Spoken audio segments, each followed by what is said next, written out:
So earlier the better. Diagnosis से हम stages ना बढ़े, उससे बेटर है कि हम पहले ही उसको करेक्ट कर ले। तो ये जो टॉप पे पहुंच गया मोर्टेलिटी का कॉज, ये नीचे आ जाएगा। So that's why breast cancer पे मैं काम करना चाहती हूँ। I think there are 5 most common signs होते हैं ब्रेस्ट कैंसर के। वन इज ब्रेस्ट में गांठ होना। क्या बायोप्सी कराना ठीक है? क्यों? अगर बायोप्सी नहीं तो क्या? प्रेजेंट टाइम में जो गोल्ड स्टैंडर्ड टेस्ट है वो बायोप्सी है, तो बायोप्सी तो कराना ही चाहिए। बायोप्सी से हमें ये भी पता लगेगा कि हमने मतलब मेडिकल ऑन्कोलॉजिस्ट कौन सी ट्रीटमेंट देगा, दवाई कौन सी देगा, और उसमें सर्जरी की जरूरत है कि नहीं, रेडिएशन की जरूरत पड़ेगी कि नहीं पड़ेगी। तो तीनों फैक्टर्स उसमें क्लियर हो जाएंगे जी। ये भी पता चलेगा कौन सी कीमोथेरेपी देंगे, ये भी पता चलेगा कि सर्जरी पहले होगी या कीमो पहले होगी। तो एफएनएसी और बायोप्सी का डिफरेंस बताओ। एफएनएसी एक बहुत पतली सी नीडल है जिससे हम कुछ सेल्स वहाँ से निकाल लेते हैं। ओके। बायोप्सी में we take out some tissue. Mammography के बाद नेक्स्ट स्टेप आता है पेट सीटी। एक्चुअली पेट सीटी का रोल हमारा जब ब्रेस्ट कैंसर मोस्टली डायग्नोज हो जाता है, व्हेन वी नो कि इट्स अ ब्रेस्ट कैंसर, तब उसका रोल आता है। And it is to see the extent of disease, as you said कि हमें स्टेजिंग करनी होती है। पहले बायोप्सी में स्कार आएगा कि नहीं आएगा? नहीं, बायोप्सी से कोई स्कार नहीं आता। वो ग्राउंड लेवल पे एक बेस पता होना चाहिए पेशेंट को, that should be taught by the doctors. Make people aware about it. We can bring real changes to the society. लोगों को बहुत सारी मिसइंफॉर्मेशन रहती है regarding the ultrasound, mammography.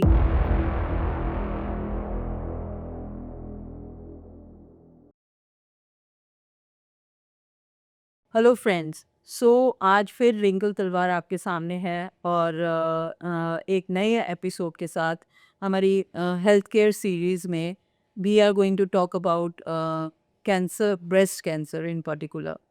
तो मेरे साथ आज जुड़ी हैं डॉक्टर रीशु सिंह संगल, जो कि 15 इयर्स ऑफ एक्सपीरियंस हैं, and she is a radiologist, onco radiologist. उन्होंने आरजीसीआई में भी काम किया है, राजीव गांधी कैंसर हॉस्पिटल में।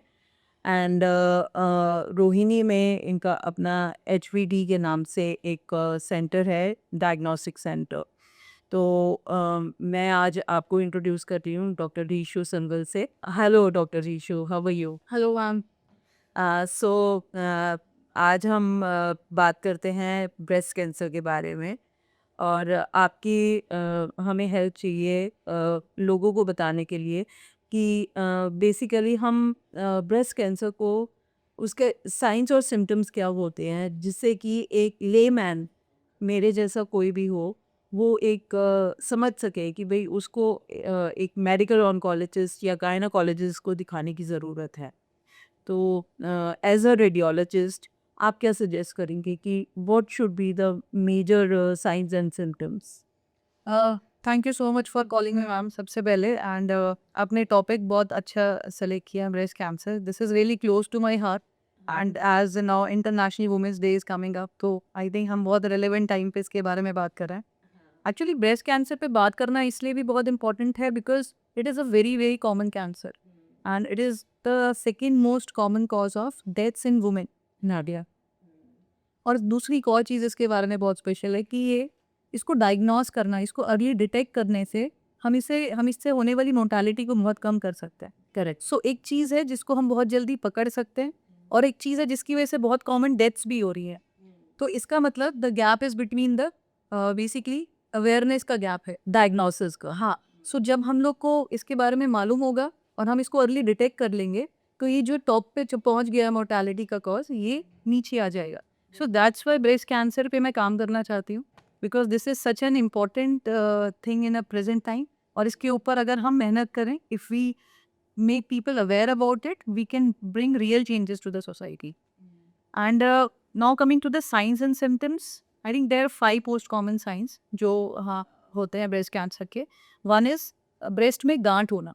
कोई भी हमें गांठ महसूस होती है तो we should see and we should investigate it further. दूसरा मोस्ट कॉमन साइन है निपल डिस्चार्ज, एक ब्लडी निपल डिस्चार्ज होना, निपल से खून जैसा डिस्चार्ज आ रहा। तीसरा साइन है निपल का अंदर की तरफ चले जाना, कोई भी उसमें डिस्टॉर्शन दिखना, तो भी हमें कंसल्ट करना चाहिए। मतलब शेप में चेंज होना कोई। जी जी। और शेप में चेंज होने के साथ साथ उसमें अगर वो अंदर की तरफ उसमें खिंचाव महसूस होता है, कुछ नया चेंज आता है जो पहले से नहीं था, तो ऐसा कोई नए चेंज पे हमें डिस्कस करना चाहिए डॉक्टर से। चौथा, स्किन में भी चेंजेस आ जाते हैं जब कोई गांठ होती है अंदर, तो कुछ उसके साथ साथ कभी कभी वो स्किन को भी इन्वॉल्व करता है, कुछ लिगामेंट्स होते हैं basically that which is slightly technical हाँ टेक्निकल टर्म तो उसके बारे में, तो बेसिकली स्किन भी पकड़िंग जैसे ऑरेंज का जो औरेगा पील है ओए बारे में हाँ सुना है मैंने जी, ऑरेंज पील की तरह स्किन हो जाती है। हाँ तो वो एक साइन होता है, और एक और साइन होता है बगल में गांठ महसूस हुआ, जिसको हम मेडिकल लैंग्वेज में एक्सिलरी लिम्फ नोड बोलते हैं। So these are the most commons. तो पेन वगैरह से भी रिलेटेड होता है ये, पेन अगर होना है या कुछ इस टाइप से फीलिंग होती है कि, या कि अलग से सेंसेशन फील होना, वो सब भी इसमें आते हैं सिम्टम्स में? मोस्टली ब्रेस्ट कैंसर जो लंग्स होते हैं वो पेनलेस होता है। हैविंग सेड दैट, ऐसा नहीं है कि वो कभी पेन नहीं करेगा अगर वो बहुत एडवांस स्टेज में पहुंच गया है और उसने स्किन इन्वॉल्व कर लिया है, क्योंकि स्किन में हमारी नर्व एंडिंग्स होती हैं and that stage it will become painful, but they are painless initially to start with. आज तो पेन का जनरली जो बायलैटरल पेन्स हम देखते हैं यंग वुमेन में, दे आर मोस्टली हार्मोनल और फिजियोलॉजिकल डिफरेंट कॉजेज आते हैं।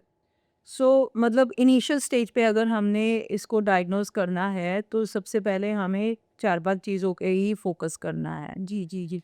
और एक चीज़ इससे ही रिलेटेड जो मेरे दिमाग में आ रही है वो ये क्वेश्चन है कि अ, हमने सपोज़ एक मेडिकल ऑन्कोलॉजिस्ट को हमने दिखा लिया या सर्जन को दिखा लिया कि, तो उन्होंने बोला कि कुछ टेस्ट आपको बताएंगे वो, तो हमें वो ऐसे कौन से टेस्ट हैं जो कि ब्रेस्ट कैंसर में मस्ट हैं, जो हर मतलब स्क्रीनिंग से रिलेटेड ही पूछ रही हूँ, इनिशियल स्टेज पे है, चाहे पेशेंट को खुद को अपने आप को डाउट फ्री करना है कि मेरे को चेक करना है कि मुझे कैंसर तो नहीं है, तो उसके लिए स्क्रीनिंग होती है। स्क्रीनिंग के लिए क्या आप सजेस्ट करते हो as a radiologist?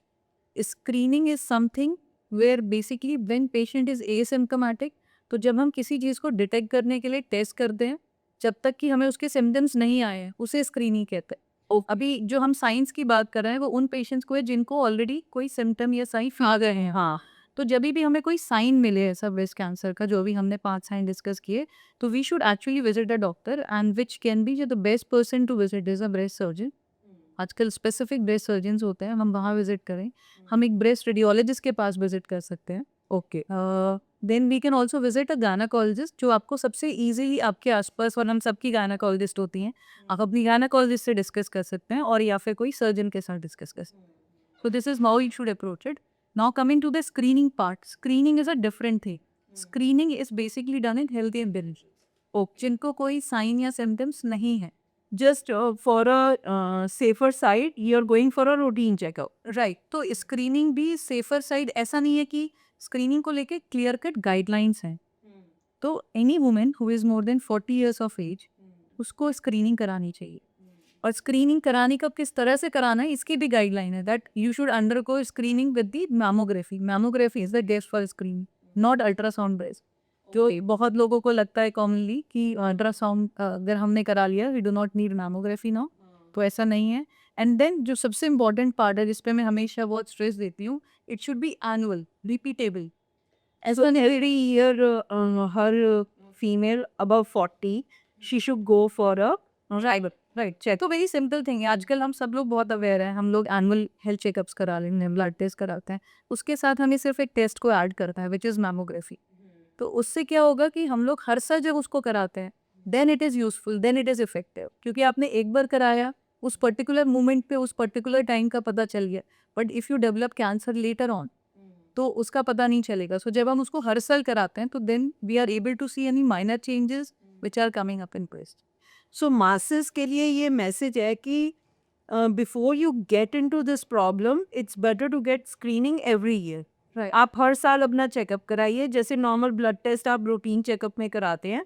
Right every lady should go after 40 for a screening of breast. Right right actually screening कराने के एडवांटेज है। काफ़ी लोग आते हैं मेरे पास और बोलता है कि अभी डायग्नोज हुआ, बाद में डायग्नोज हुआ, क्या फ़र्क पड़ता है, बेकार में मेरे को स्ट्रेस होगा, जब मैं मैमोग्राफी कराती हूँ तो स्ट्रेस रहता है रिपोर्ट का। लेकिन actually it makes a lot of difference हम उसको कब डायग्नोज करते हैं, बिकॉज ब्रेस्ट कैंसर को एब्सोल्युटली प्रिवेंट करने के लिए हमारे पास कुछ नहीं है, we can not make the risk 0%, तो हमें इसको अर्ली डिटेक्ट करके ही हम अपने आप को बचा सकते हैं। तो नॉर्मली जैसे ये बोलते हैं लोग कि लाइफस्टाइल चेंजेस से आप you can prevent yourself from breast cancer, तो वो एक मिथ है बेसिकली। हाँ, नहीं, वो एक्चुअली मिथ नहीं है। Lifestyle definitely helps you to reduce the risk, अच्छा, it can not zero down the risk. Okay. So lifestyle changes are very very important. In fact अगर हम लाइफस्टाइल फैक्टर्स की बात करें तो they are your diet, exercise, in fact your age at marriage, और आपकी age and breast feeding, अच्छा your history of smoking, alcohol, all these things also play a role. ये पूरा सब चीज़ें मिला के यू कम टू अ। हाँ, डेफिनेटली। सो वी सी कि ये सब चीज़ें रिलेटेड हैं ब्रेस्ट कैंसर के इंसिडेंट से। हाँ, डेफिनेटली आप क्योंकि पूरी तरह से प्रिवेंट नहीं कर सकते, तो जो the best tool in our hand is the screening, कि हम उसे अर्ली डिटेक्ट करें। बिकॉज मैं आपको एक डिफरेंस बताती हूँ, अगर हम उसको अर्ली डिटेक्ट कर लेते हैं स्टेज 1 पर, तो अगर हमारा उसमें सर्वाइवल जो चांसेस हो जाते हैं, जो 5 ईयर सर्वाइवल रेट्स होता है जिस तरह से हम कैंसर का सर्वाइवल देखते हैं, तो it is more than 95%। But if you diagnose it at stage 4, जब जनरली अगर हम लोग उसे नहीं स्क्रीन करें तो स्टेज 3 या 4 पे डायग्नोसिस होती है, तो वो 25 to 40% रह जाता है सर आफ्टर 5 years। तो it is so important. So earlier the better diagnosis से हम यही मतलब स्टेजेस ना बढ़े, उससे बेटर है कि हम पहले ही उसको राइट, करेक्ट कर ले। राइट। एक इसमें जो नॉर्मली मेडिकल ऑन्कोलॉजिस्ट या सर्जन बोलते हैं कि आप बायोप्सी कराइए, क्योंकि जो भी डाउट है वो क्लियर होगा कि टिश्यू वो निकालेंगे ब्रेस्ट से और उसके बाद पता लगेगा कि एक्चुअली ये मैलिग्नेंट है कि नहीं है। तो क्या बायोप्सी कराना ठीक है? और इसमें 2 क्वेश्चन एज़ अ फीमेल जो मैं सोचती हूँ, एक तो स्कार जिससे कि कोई भी लेडी नहीं कराना चाहेगी कि ये स्कार पड़ जाएगा, और सेकेंडली कि ये स्प्रेड होगा। तो ये 2 क्वेश्चंस हर लेडी के दिमाग में आते हैं, इस वजह से वो अवॉइड करते हैं बायोप्सी। तो बायोप्सी पहली बात करानी चाहिए कि नहीं करानी चाहिए? एंड दूसरे ये 2 क्वेश्चंस, अब इनका बताइए आप। अब बायोप्सी एक्चुअली जब कोई मुझे वैसे ये सवाल पूछता है तो मैं उसका जवाब देती हूँ, अगर बायोप्सी नहीं तो क्या, और do you have any alternate answer to this. तो बेसिकली इनफैक्ट जो क्वेश्चन हम लोग पहले जो हमारे मेडिकल लिटरेचर में रहता था वो ये कि क्या एफएनएसी करा रहे हैं, बायोप्सी ना कराएं। एफएनएसी बहुत सिंपल टेस्ट है, बायोप्सी की ज़रूरत क्या है, एफएनएसी से पता चल जाता है। प्रेजेंट टाइम में जो गोल्ड स्टैंडर्ड टेस्ट है वो बायोप्सी है, तो बायोप्सी तो कराना ही चाहिए। तो एफएनएसी और बायोप्सी का डिफरेंस बताओ। एफएनएसी एक बहुत पतली सी नीडल है जिससे हम कुछ सेल्स वहां से निकाल लेते हैं। ओके, बायोप्सी में we take out some tissue. Okay, ओ पहले क्या था, कुछ समय पहले हमें सिर्फ ये डायग्नोज करना होता था ये कैंसर है या नहीं है, ट्रीटमेंट्स इतने स्पेसिफिक नहीं थे। अभी हमें ये सिर्फ डायग्नोज नहीं करते हैं कि कैंसर है या नहीं है, हमें वो तो मिलता ही मिलता है, हम उसके साथ उसके बारे में और भी जानकारी मालूमात करते हैं, जैसे कि type of cancer, type of cancer, कि किस तरह का ब्रेस्ट कैंसर है, उसमें कौन से रिसेप्टर्स हैं जो काम कर रहे हैं। तो इनफैक्ट जो मेरा दवाई दी जाएगी, जो ट्रीटमेंट चलेगा कीमो का, वो भी उस बायोप्सी रिपोर्ट पे निर्भर करता है। Two steps if I am not wrong you are saying कि बायोप्सी से हमें ये भी पता लगेगा कि हमने मतलब मेडिकल ऑन्कोलॉजिस्ट कौन सी ट्रीटमेंट देगा, दवाई कौन सी देगा, और उसमें सर्जरी की ज़रूरत है कि नहीं, और रेडिएशन की ज़रूरत पड़ेगी कि नहीं पड़ेगी। तो तीनों फैक्टर्स उसमें क्लियर हो जाएंगे। जी, ये भी पता चलेगा कि कौन सी कीमोथेरेपी देंगे, ये भी पता चलेगा कि सर्जरी पहले होगी या कीमो पहले होगी। ओके, ठीक है, तो बहुत सारी चीज़ें उस बायोप्सी पे डिपेंड, उस आपका रिस्क असेसमेंट भी होता है। What are the chances, what is the prognosis, what kind of cancer you are having, तो आपका एक रिस्क असेसमेंट भी होता है। तो biopsy in present times is not just about making a diagnosis of breast cancer, हाँ, वो it tells you about the name, address, everything about the तो it is a route to treatment as well. हाँ, route to treatment रहेगा ये basically. ये तो base line है, ये तो कराना ही है, कराना ही करा। You cannot I mean avoid a biopsy. And about the scar thing, mostly you have to undergo surgery, especially a patient जिसका treatable cancer, early stages में है cancer, नहीं, वो सर्जरी तो बात की बात है, पहले बायोप्सी में स्कार आएगा कि नहीं आएगा? नहीं, बायोप्सी से कोई स्कार नहीं आता। न्यूज़ आजकल हम लोग कोई कट लगा के बायोप्सीज़ नहीं करते हैं। It's a simple needle which goes in out and it's a kind of a core biopsy, तो उससे कोई स्कार नहीं आता। And then I also would like to suggest that scar should not be our first concern at least in such a setting. हाँ, जब यार problem है हाँ, प्रॉब्लम है तो स्कार आए ना आए ये तो करवाना ही है। Right, right, though I can assure it is a scarless procedure, there is और मुश्किल से आधे घंटे का प्रोसीजर होता है ये biopsy? Right, so in and out time it's a OPD procedure, you just need a local anaesthesia. जैसे आप डेंटिस्ट के पास जाते हैं, they give you a local anaesthesia and the procedure is done, it is like that, it is kind of painless procedure nowadays. एक concern और है इसमें कि जो अभी आपने बोला कि लाइफस्टाइल से रिलेटेड है ये चीज़ें, और इसमें हेरिडिटी का कितना रोल रहता है? मतलब जेनेटिकली आप क्या बोलेंगी कि ब्रेस्ट कैंसर क्या जेनेटिकली आता है? Generation to generation pass on होता है कि नहीं होता? That's again a very good question ना। दो फैमिलियल कैंसर्स एक अपने आप में एक पूरा वाइड टॉपिक है, अगर हम मेट्रिकली बात करें, बट मैं एक जनरल उसके लिए एक अवेयरनेस के लिए ज़रूर बताना चाहूँगी। जो टोटल कैंसर्स होते हैं, टोटल ब्रेस्ट कैंसर्स, उनमें से जस्ट 10% आर फैमिलियल कैंसर्स। अच्छा। हाँ, और फिर भी आस-पास हम लोग बहुत सारे लोग को देखते हैं, उन्हें लगता है कि अगर मेरे फैमिली में किसी को ब्रेस्ट कैंसर है, तभी हम उसकी स्क्रीनिंग करेंगे, तभी हम उसके लिए मैमोग्राफी कराएँगे। तो familial cancers are basically the cancers which are basically because of the our genetics। तो ऐसे cancers total cancers में से सिर्फ 10% ही होते हैं। और जनरली ऐसे पेशेंट्स में क्या होता है, BRCA1 BRCA2 म्यूटेशंस पाए जाते हैं, कुछ जेनेटिक म्यूटेशंस देखी जाती हैं।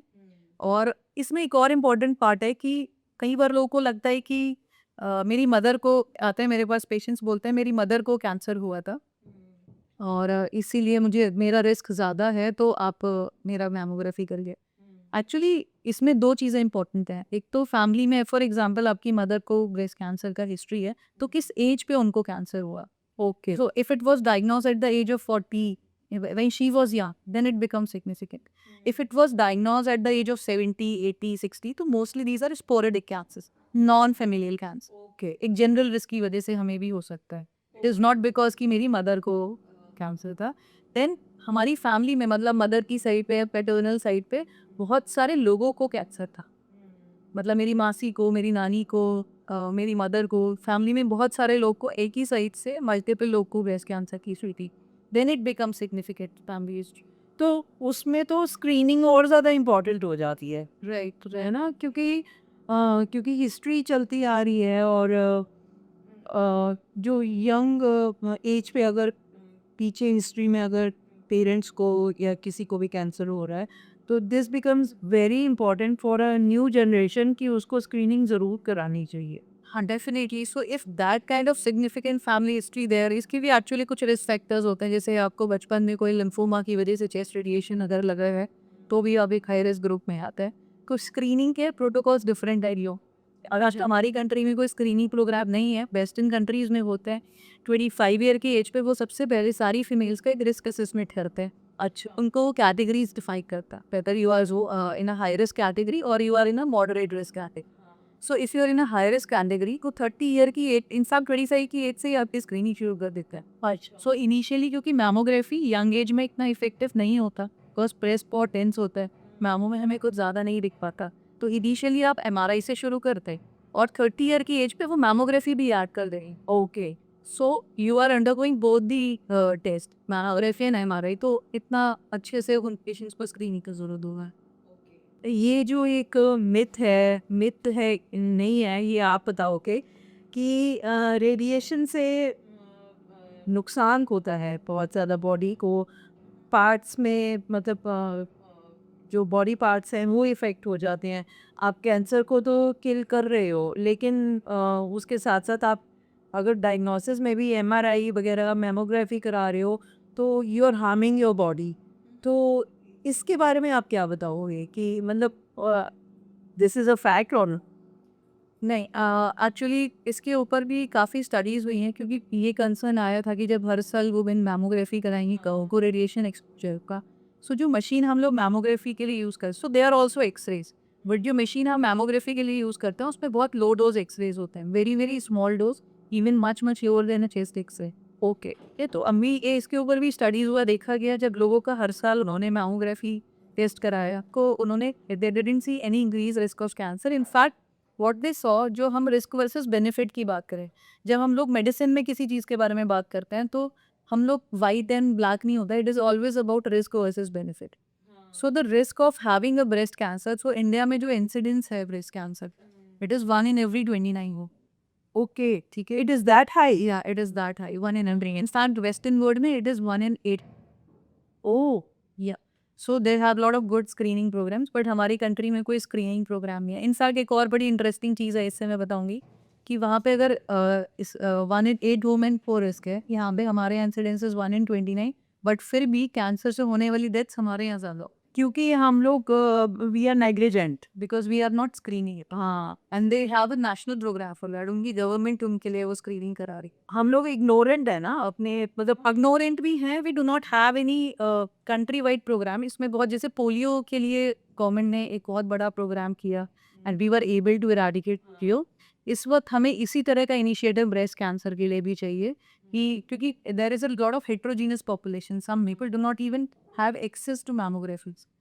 हाँ, अगर मासेस को देखें तो मतलब गाँव में मैमोग्राफी का नाम ही नहीं सुना होगा किसी ने। मैं तो शहर में रहती हूँ, पीतमपुरा में। I can tell you that कि people who are affluent, people who can afford the test, वो या तो डर की वजह से कि बहुत नहीं तो होगा, या फिर उनको लगता है कि कराएंगे तो कुछ ना कुछ रिपोर्ट में आ जाएगा, तो वो इस टेस्ट को ही अवॉइड कर। And I have already told कि how much difference it makes. हाँ, वो तो है। मतलब स्टेज 1 पे अगर क्लैरिटी मिल रही है और आप उसको वहीं के वहीं ख़त्म कर रहे हो, और स्टेज 4 पे तो स्प्रेड होने के चांसेस बॉडी में और is the one metastatic one, उसमें स्प्रेड हो चुका है। हो चुका है, ऑलरेडी स्प्रेड हो चुका है। तो आप हर बॉडी पार्ट को कैसे बचाओगे? ये तो आप इनिशियल स्टेज पे अगर ब्रेस्ट कैंसर को बचा पा रहे हो तो आप पूरी बॉडी को बचा पा रहे हो एक तरीके से। Right, we call it a systemic disease now it is. Correct. मेरे दिमाग में एक और क्वेश्चन आ रहा था कि जैसे रील्स होती हैं, रील्स में अभी पीछे मैंने एक रील देखी थी जिसमें बोल रहे थे कि मैमोग्राफी इज़ लाइक दैट, कि वो जैसे ऑरेंज को रप्चर कर देते हैं, दे प्रेस इट एंड वो अल्टीमेटली वो you harm the breast mammography में। तो ये लोगों के दिमाग में एक वहम है कि भाई मैमोग्राफी कराना भी सेफ है कि नहीं है। तो ये I would like to let people know about it कि what is the fact from the radiologist. Okay, so ये रील इनफैक्ट मुझे मेरे पेशेंट ने भेजी थी and then I saw it. And इसमें I think somebody who was not even a doctor, वो इसके बारे में बता रहे थे। इनफैक्ट उन्होंने डेमोन्स्ट्रेट करके दिखाया, मैमोग्राफी मशीन में एक ऑरेंज रख के दिखाया एंड ही शोड कि कैसे ऑरेंज को कंप्रेस किया and the juice came out. So actually breast doesn't work like that. And in fact mammography में कंप्रेस क्यों किया जाता है, अगर हम इस बारे में बात करें, ये हमारे जो टिश्यूज़ होते हैं मैमोग्राफी में, जब हम उसे कंप्रेस करते हैं तो वो स्प्रेड आउट हो जाता है, और जो भी कुछ अगर उसमें कुछ एबनॉर्मैलिटी है वो हमें और क्लियरली दिखती है। So this compression is done to make the finding clear. तो उसका पर्पज़ ये होता है। And regarding this tumour rupture and cyst rupture, that doesn't happen. So और अगर कोई इस तरह का कंडीशन होता है when we feel that there is an abscess inside which could be very painful, तो ऐसे केसेस में हम मैमोग्राफी उस टाइम पे डिफर कर देते हैं and we get it done later on in the patient is fine. So mammography is a very very important test, और इसको स्क्रीनिंग के लिए चुना गया है after lot and lot of studies, बहुत सारा रिसर्च इसके पीछे किया है, and then we have come to the conclusion. So that's a myth and we should not actually follow that advice. और जो और भी मिथ्स होंगे इससे रिलेटेड, मतलब नॉट दिस बट और भी मिथ्स होंगे कि रेडिएशन, जैसे मैंने आपसे पूछा था कि रेडिएशन हार्मफुल होती है, और रिपीटेडली आप कह रहे हो कि फ़र्क नहीं पड़ता अगर मैमोग्राफी, मतलब इसके अलावा और क्या मिथ्स हैं कि बायोप्सी कराने से, जैसे बोला जाता है कि बायोप्सी नुकसान कर देगी, स्प्रेड कर देगी, तो ये भी आपने बोला कि इसका कोई नुकसान नहीं है सच। इसके अलावा क्या मिथ्स हैं? अब जो सबसे कॉमनली पेशेंट डरते हैं मैमोग्राफी कराने से, वो उनको लगता है it's a very painful test. Generally जो लोग आपस में एक दूसरे से बात करते हैं तो उनको ये डर लगता है कि it is a very very painful test और हम ये करा ही नहीं पाए। Actually that's not true. अभी तो टेक्नोलॉजी बहुत एडवांस हो गई है, मशीन्स बहुत इम्प्रूव हो गई है, तो कंप्रेशन टेक्निक्स भी बहुत अच्छी आ गई हैं एंड इट इज़ डूएबल। आई से कि थोड़ा डिस्कम्फर्ट ज़रूर होता है, but it is worth the benefit हमें, क्योंकि जो हम उससे डायग्नोज कर रहे हैं, जो बेनिफिट हमें उसके हैं, उसके हिसाब से ये डिस्कम्फर्ट इज़ वेरी स्मॉल। तो सबसे पहली बात, it is not that painful test. Then second thing is biopsy को लेके कि स्प्रेड वाला पार्ट, एक्चुअली इसके ऊपर भी काफ़ी स्टडीज़ की गई and we haven't seen any actual कोई स्टडी जो इसको पूरी तरह से सपोर्ट करती है इस फैक्ट को कि वो स्प्रेड हो जाता है। बिकॉज अगर हम बायोप्सी करेंगे ही नहीं तो हम उसको डायग्नोज ही नहीं कर पाए, will not be able to diagnose, will not be able to start treat. और अगर हम बायोप्सी नहीं करेंगे तो हम सर्जरी करके उसको निकालेंगे, and in present times it is obsolete. अब कोई सर्जरी करके बायोप्सी नहीं करता है, अब कोर बायोप्सी ही होती। एक बार ही डायग्नोस हो गया कैंसर की, तो मैमोग्राफी के बाद नेक्स्ट स्टेप आता है पेट सीटी। आप वो पेट सीटी भी कराना ज़रूरी होता है कि टू सी कि ये स्प्रेड तो नहीं हुआ हुआ, सिर्फ ब्रेस्ट में है, लोकलाइज्ड है कि नहीं है। ये जी पेट सीटी का क्या रोल रहता है?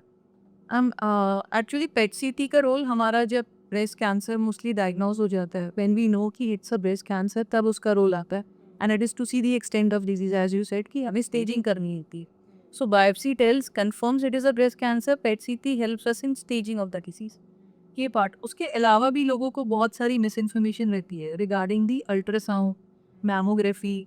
जैसे मैं जो कॉमनली क्लिनिक में फेस करती हूँ, एक बार लास्ट अभी एक पेशेंट आया मेरे पास, तो उनके डॉक्टर ने उनको मैमोग्राफी एडवाइस किया था, and after mammography I did her ultrasound and she felt cheated कि मैंने अल्ट्रासाउंड क्यों किया, व्हेन यू डिड मैमोग्राफी तो आपने उसके बाद उसकी रिक्वायरमेंट नहीं थी। सो एक्चुअली सबसे इंपॉर्टेंट बात यहाँ पे ये समझने की है कि मैमोग्राफी और अल्ट्रासाउंड हमें दो अलग इन्फॉर्मेशन देती हैं। So these test are complementary to each other, these are not replaceable test. So उसकी इन्फॉर्मेशन जो मैमोग्राफी में आपको मिल रही है वो डिफरेंट है from ultrasound, right, which is also important and ultrasound is equally important, right. तो अभी जैसे हमने बात करी, एक तो हम स्क्रीनिंग और डायग्नोस्टिक की बात करें, तो स्क्रीनिंग टूल हमारा मैमोग्राफी है। Ultrasound is not a screening tool, ultrasound is a diagnostic tool. जब मुझे कोई सिम्टम आ रहा है तो मैं अपनी फाइंडिंग्स को कंफर्म करने से, यंग वुमेन है जो 40 से कम उम्र की है, उनको हम इनिशियली रेडिएशन नहीं देते, तो इस केस में हमारे लिए अल्ट्रासाउंड पग यूज हुई है। मैमोग्राफी पे हमें कोई फाइंडिंग मिलती है तो उसको भी हम कंफर्म अल्ट्रासाउंड से करते हैं। और इनफैक्ट ये जो डिसाइड करने का काफ़ी हद तक जो ये डिसाइड कर पाते हैं कि हमें कब मैमोग्राफी करनी है, कब अल्ट्रासाउंड करना है, तो radiologist is a very good person, he is in a very good stage to tell you that ki now this mammography also requires additional ultrasound testing. In fact, through this podcast, I would also like to tell my fellow gynecologist as well, tell my fellow doctors as well कि जब भी हम patient को advice करें कोई mammography या ultrasound mammography या कोई टेस्ट, तो we should also counsel the patient that this order can be changed, कि हम शायद मैमोग्राफी के बाद अल्ट्रासाउंड की ज़रूरत पड़े ही ना, कभी हो सकता है मैमो के बाद अल्ट्रासाउंड की ज़रूरत पड़े, करे कभी उसके बाद शायद एमआरआई की भी ज़रूरत पड़े। तो let's keep a communication clear and make the best use of modalities, क्योंकि हमें सबसे कुछ अलग इन्फॉर्मेशन आ रही है। सो वो ग्राउंड लेवल पे एक बेस पता होना चाहिए पेशेंट को, that should be taught by the doctors, right, yeah, would counsel them, right, and in fact doctor should also be receptive when radiologists tell them something, because उनको most of the time ये लगता है कि radiologist का काम है जो बोला गया है वो कर दे, and they should not give any further advice. तो correct, this is what I feel, okay. और एक टर्म आती है बायार्ड जीरो करके, व्हाट इज दैट? हाँ, सो मैमोग्राफी में, हाँ, ये जनरली मेरे साथ होता है जब मैं कोई टॉक के लिए जाती हूँ उसके ऊपर, तो बारेट ज़ीरो गायनेकोलॉजिस्ट बहुत कंप्लीट करता है, रेडियोलॉजिस्ट से थोड़ा सा नाराज़ रहता है कि बारेट ज़ीरो मैमोग्राफी में नहीं दिया जाता है। सो एक्चुअली बारेट ज़ीरो का मतलब सिंपल सा ये है कि इस मैमोग्राफी से हमें क्लियर कट इन्फॉर्मेशन नहीं मिल पा रही है और पेशेंट को एडिशनल टेस्टिंग की ज़रूरत है, which may be an ultrasound, which may be और tomosynthesis, which are for technical terms, और विच मे बी एमआरआई। सो कई बार पेशेंट इंसान ये सोचता है कि मेरा तो जीरो आ गया, it means it is normal, I don't need anything else, I am done, I do not have any risk of this, but actually that means कि you need to be further investigator, additional testing. So मैंने इसको अपनी practice में किस तरह से change किया है कि I don't give BIRADS, I try to do an additional screening then and there only. So patient को अगर मैमोग्राफी में मुझे कुछ नहीं दिख पा रहा है, I am not able to assess it, then I do an ultrasound then and there only, so that I can give a definite Barrett's scan. So Barrett's, it should be from 1 to 5 and Barrett 0 does not mean any. Okay, perfect. So Anything else you would like to add on in this podcast which we are missing probably? Kyuki being a doctor, you can better tell us if we are missing something. No, I think we have covered most of the relevant points as of now. The only thing I would like to urge most of the people now, as I said, International Women's Day is coming. I would like to urge that get mammography screening done. Get it done every year without fail. It is a very, very important test. It can change your life. It can save our lives. I've seen it changes the lives. It changes the outcome, and especially for young women, I would say. जब भी किसी young women को cancer होता है तो उसके implications बहुत ज़्यादा होते हैं. It is not only to their life, it is to the life of the entire family. करे एंड सो कोई बच्चे का एग्ज़ाम हो, कोई घर पे शादी हो, प्लीज़ आप उसको डिले मत करें.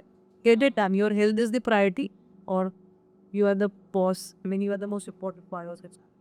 So this podcast was very informative, and I hope masses को information मिली है regarding breast cancer, उसका diagnosis, उसकी क्या goods and bads हैं, क्या myths हैं. We have covered almost everything. So Dr. Ishu, I thank you for coming here and joining us for this podcast. It was a wonderful session we had, and probably we'll have more sessions with you regarding other topics in our health series.